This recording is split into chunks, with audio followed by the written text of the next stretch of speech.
Hello everyone, my name is Blaine Pearson and I am an instructor in Texas Tech's Personal Financial Planning program. In this video, we're going to review how short selling or shorting works. To begin, let's first start with our investor. When an investor makes the decision to short, he or she is betting that the security or the market is going to experience some type of negative decline. So the investor has a pessimistic outlook on the market. To capitalize on this, the investor will borrow from an investment bank shares of a stock.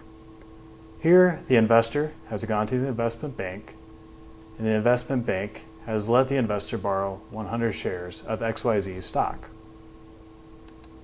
The investor will then immediately sell those 100 shares of XYZ stock. In this particular case, the investor has sold those 100 shares at $10 a share. If the investor is correct, he or she can then go and repurchase those shares at a lower price.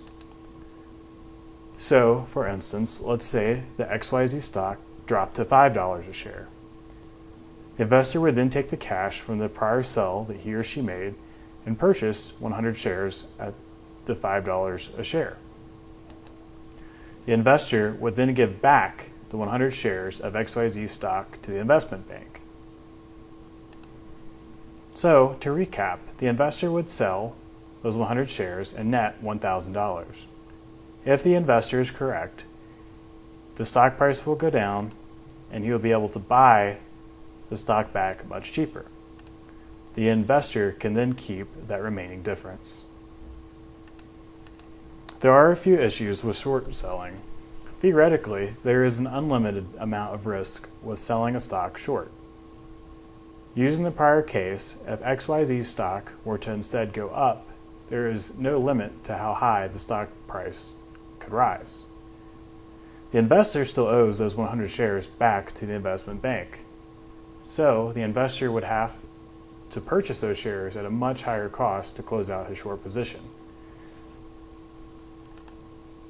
There is also interest charged. The investment bank, because they are letting the investor borrow their securities, will charge an interest to the investor for borrowing those securities. The investor can also replicate a similar position with the use of put options. If the investor does not want to take a theoretically unlimited amount of risk, he or she can purchase a put option and simply risk the premium that he or she paid for the put option.